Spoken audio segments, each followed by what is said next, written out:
कई लोग मानते हैं कि ताकत का मतलब होता है लड़ाई जीतना, जोर से बोलना या अपने क्रोध को दिखाना। पर क्या कभी आपने सोचा है कि असली ताकत शांति में छिपी हो सकती है? आरव एक शांत स्वभाव का साधारण किसान, भारत का एक छोटा सा गांव बोधपुर। आरव ना बहुत अमीर था, ना कोई बड़ा ज्ञानी, पर वो हर समय मुस्कुराता रहता, कभी गुस्सा नहीं करता था। लोग उसे अक्सर कमजोर समझते थे। गांव के बच्चे उसे चिढ़ाते, जवान उसे मूर्ख समझते। एक दिन गांव में एक क्रूर आदमी आया, वीरभद्र नाम था उसका। वो जमीन हड़पता, लोगों को डराता और अपने बल से सब पर राज करना चाहता था। वीरभद्र ने आरव की जमीन भी हड़पने की कोशिश की। लोगों ने कहा, आरव अब तो बोल, अब तो लड़, ये कोई साधु बनने का समय नहीं है। पर आरव बस मुस्कुराकर बोला, अगर मेरी शांति किसी की आग को बुझा सकती है तो मैं शांत रहूंगा।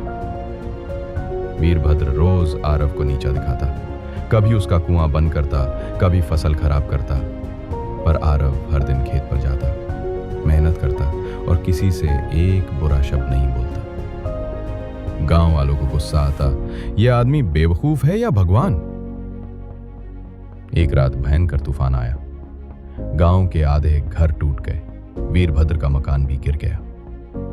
लोगों ने उसकी मदद नहीं की, सबने कहा अब भुगतो। पर सुबह सुबह जब सूरज निकला, वीरभद्र की आंख खुली। उसने देखा कि आरव अपने फावड़े के साथ उसके घर के सामने खड़ा था। आरव ने कहा, चलो वीरभद्र, पहले तुम्हारा घर बनाते हैं। वीरभद्र की आंखों में पानी आ गया। तू मेरी मदद क्यों कर रहा है? आरव मुस्कुराया, क्योंकि मैं तुम्हारी तरह नहीं बनना चाहता। मैं वही दे सकता हूं जो मेरे पास है, और मेरे पास शांति है। उस दिन के बाद वीरभद्र ने किसी से दुर्व्यवहार नहीं किया। वो आरव का सबसे बड़ा अनुयायी बन गया। गांव में जब भी कोई कहता, ताकत किसके पास है, लोग कहते, आरव के पास, क्योंकि उसकी शांति ने बर्बादी को बदल दिया। गांव बदल गया। बच्चों ने शांति को मजाक बनाना छोड़ दिया।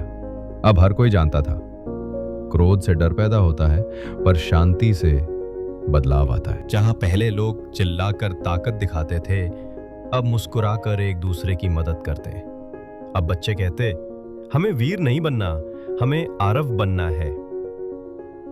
कई साल बाद जब आरव बहुत बूढ़ा हो गया था, गांव के लोग उसके पास बैठे और पूछा, आरव चाचा, इतनी ताकत तुम्हें कहां से मिली? आरव ने आसमान की ओर देखा और कहा, शांति कोई हथियार नहीं, एक चरित्र है। जो मनुष्य खुद के गुस्से को जीत लेता है, वो दुनिया की सबसे बड़ी जंग जीतता है। जो चिल्लाता है वो सुनाया जा सकता है, लेकिन जो शांत रहता है वो महसूस किया जाता है।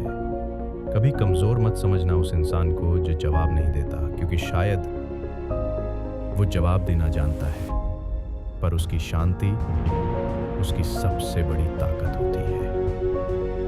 नेक्स्ट पार्ट के लिए बताइए कौन सा लाना है। अब सब्सक्राइब करना आपके हाथ में है, करना है या नहीं। बाय, फिर मिलते हैं एक अन्य अंदाज के साथ।